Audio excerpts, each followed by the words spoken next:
this far. So our second last speaker for the day is Daniel Flath. Daniel leads the Photon Controls Department at the Linac Coherent light source at SLAC.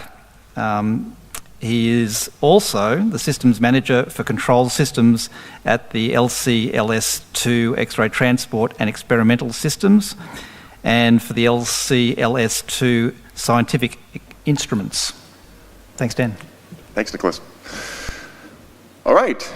I'm here to talk to you guys today about some of the upgrades that we've done, and to kind of introduce some of the other talks that some of my colleagues will be going through, or posters and such throughout the week, so that we can you can have a chance to see in more detail some of the things I'll introduce here today. So quick overview of the control systems for the existing LCLS. We have 7 beam lines, 7 scientific instruments, plus the front end optics and diagnostics. We use EPICS. We have, on the photon side of things, 400 soft IOC hosts running, these are x86 hosts running Linux.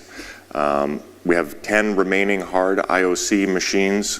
These are VME crates running RTEMs, but we are retiring those going forward as we don't need those systems anymore. And we have 6 remaining soft IOC machines running on compact PCI crates, which are mainly timing fanouts, Micro Research Finland timing fanouts, and Acuris digitizers. We have roughly 1,000 stepper motor, or stepper, piezo, and Newport actuators. And then we have a number of diagnostics and data acquisition systems, such as beam profile cameras, energy spectrometers, digitizers, photodiodes, this sort of stuff for diagnosing the beam as it's passed through the optics and through to the instruments. And then the regular vacuum, power supplies, temperature control, and the like. So shown here is the some of the instruments for the LCLS. There's the undulator hall here up in the top left, and then the XPP and XCS instruments in the near experimental hall and the far experimental hall. Those are 2 of our hard X-ray instruments. And then you see here in the overhead view everything from in the photon systems, from the kind of outside of the electron beam going through the undulators and down into the 2 experimental halls you see here, and the 7 different instruments that we have. So as I said, we use EPICS. We started off with 314.9. We have mostly retired or upgraded those IOCs to 314.12, and now we are starting to roll out 315.5 for the new projects that we're doing, and all the new stuff will be on 315.5, and then we'll bring up the old stuff that doesn't get replaced. And then in anticipation of being ready for EPICS V7, or EPICS 7, sorry, when it's ready, and rolling that out immediately. So some of the past improvements that we've gone through and how they've helped us. So we adopted Python for our client-side tools. We find this is very, very easily accessible to a wide range of the people at the facility. Everyone from even some technicians, but beamline scientists are able to write useful application code on the client side without having to get into all of the complications of writing in a more complicated language like C or C++. When we use the EPICS gateway, we configure it to exit the process instead of suspending threads if there's ever an issue, which means that it cleanly and quickly fails and restarts and comes back up, rather than having the gateway hang up and crash and become unresponsive. We simplified our IOC configurations by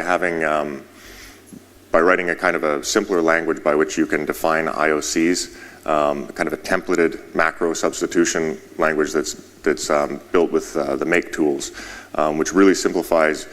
You now specify that you want a device like a camera or a motor, the channel, maybe the serial interface that it's on, and then the IOC is generated. All the boilerplate of the archive request file and the startup command file and all these things, where there's a lot of room to make human errors in copying the same information in several places, is done automatically.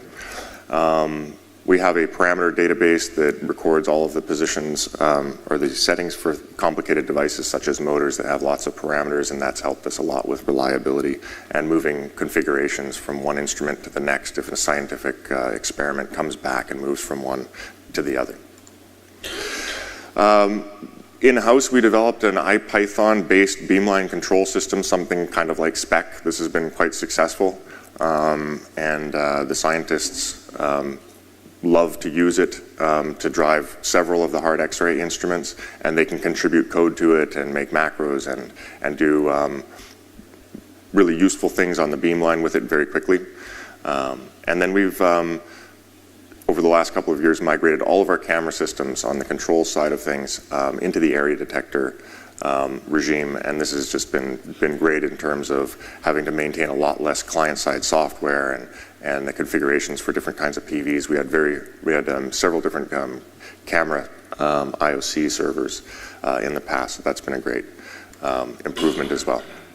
So going forward, I'll just briefly touch on LCLS-II and some of the challenges that we face with that. So the LCLS-II is a large accelerator upgrade project at the laboratory where they've basically ripped out the first third of the copper Linac, and they're replacing it with a superconducting Linac. And this new modern Linac will run at 930 kilohertz almost, whereas the existing Linac runs at 120 hertz. It'll be a lower energy, so it'll only be to the soft and tender X-rays will only be accessible at the beginning, but there's future upgrade path in order to add additional cryo modules and additional accelerating structure in order to bump up that photon energy in the future.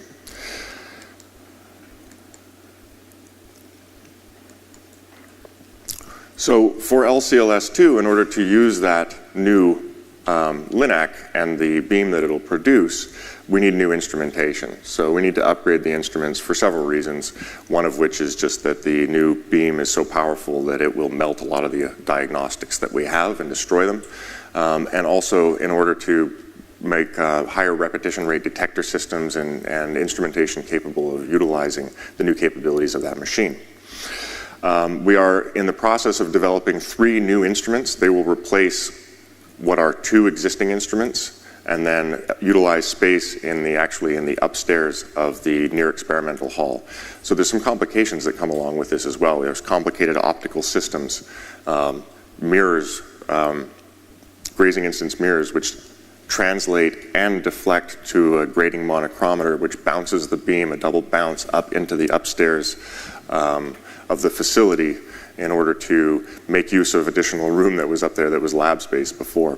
And so we have optics and things hanging off the roof of the facility now. So we've got beam lines on the floor branching out horizontally, and we've got beam lines going up above with instrumentation hanging above instrumentation. It's going to be quite an interesting challenge getting the installation done and all of the kind of facility work that goes around that. Here's another view graph of those instruments showing the spectrometer instrument the RIC spectrometer arm instrument that'll be in the upstairs hall next to the laser laboratory, which is also getting significant upgrades and has significant controls needs beyond what we've done in the past, which is just basic, kind of simple, slow controls. Again, showing another layout of how busy the situation is in the front end enclosure where the diagnostics are. So the delivery schedule for LCLS-II and the instruments, so the LCLS-II will be delivered by January of 2020, and they'll begin commissioning that the cryogenically cooled Linac at that point, and then we'll be delivering instruments. Actually, it'll be commissioned by 2020 so that we can have the instruments ready at that point. It's actually built out in 2019, I apologize. So we begin commissioning instruments in early 2020, and then bringing on additional end stations and instruments throughout the next several years, where we will have something like 5 or 6 new end stations within 3 instrument halls by 2023. Some of the challenges for what is called the LCLS-II scientific instruments is that we're going to expand the capabilities. We're going to double the number of experiments that we can run simultaneously.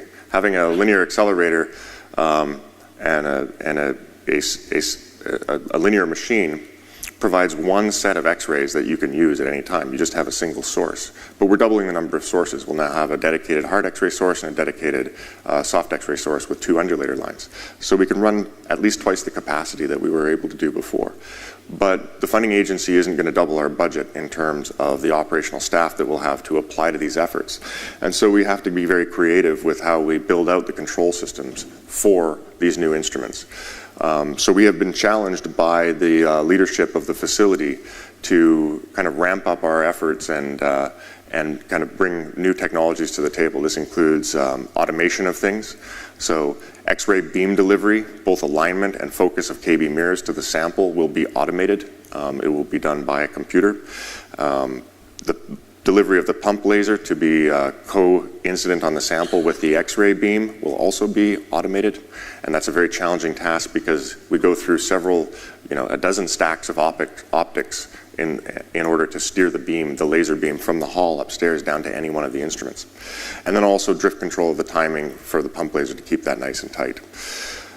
We expect to make much more intuitive user interfaces rather than these kind of massive monolithic heads-up displays that show every possible signal that represents something on the beam line to something much more like intuitive, like an iPad app or your ATM program that you go to that gives you selections and then takes you down a decision tree and then you can back out again, so that the actual users who come to do their experiments can operate the beam lines themselves and do their own science, so that we don't have to have a dedicated staff of our own instrument scientists operating and babysitting and managing the experiment all of the time.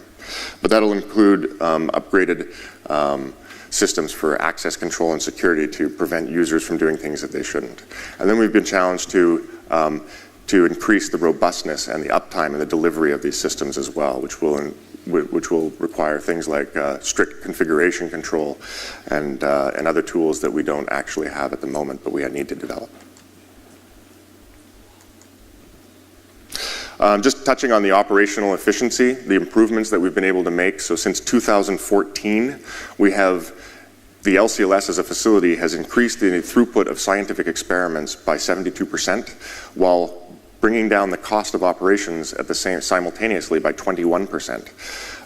In our group and our sister organization, the Data Systems Group, we have reduced the operations cost by something like 30% over the last, from 2014 through 2016, and we're expecting to take that down 45% over the next year as we drop it down to 9.5 full-time employees supporting operations for controls and data systems to free up people and money in order to produce these new instruments that we've discussed.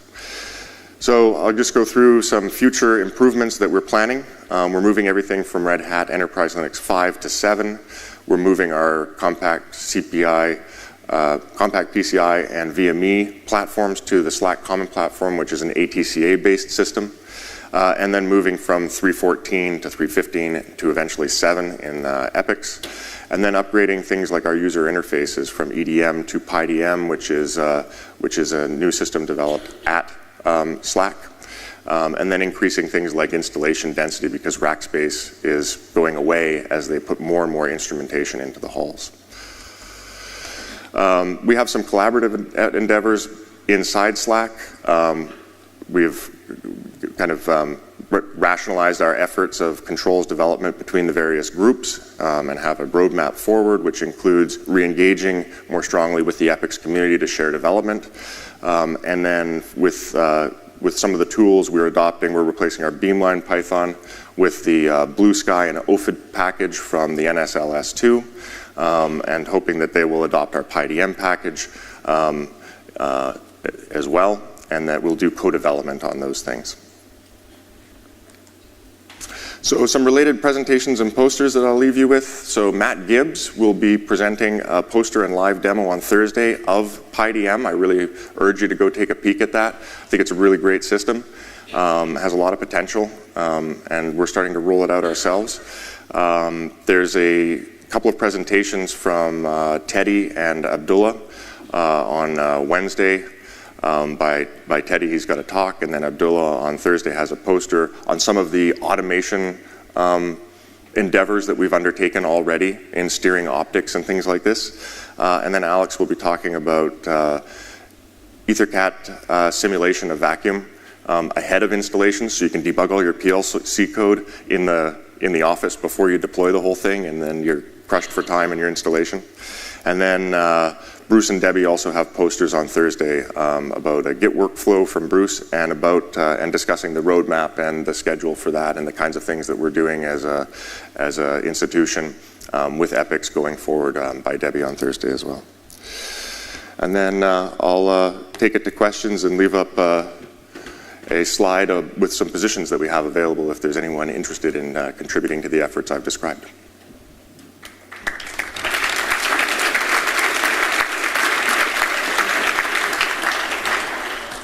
Thank you. We've got time for one quick question. Hello. You mentioned that you are replacing your hard IOCs, the 10 hard IOCs that run VME and Artems. What are you replacing those with? So we had quite a much larger number than that at some point. They were running things all the way from cameras to analog and digital in I/O. Currently, the ones that remain, I should have clarified, are mainly running kind of legacy high-tech motor controllers, and we've moved to different motor controllers since then. But these are in a place that's hard to access, and there's no need to replace them. But that equipment will go away in this upgrade, in some of the series of upgrades that we're doing, so we'll have no need for them anymore. So we'll replace them with modern motor controllers. We've replaced the camera systems with soft IOCs, running area detector, et cetera, et cetera. Thank you. Yeah, thanks. Great. So let's thank Dan again.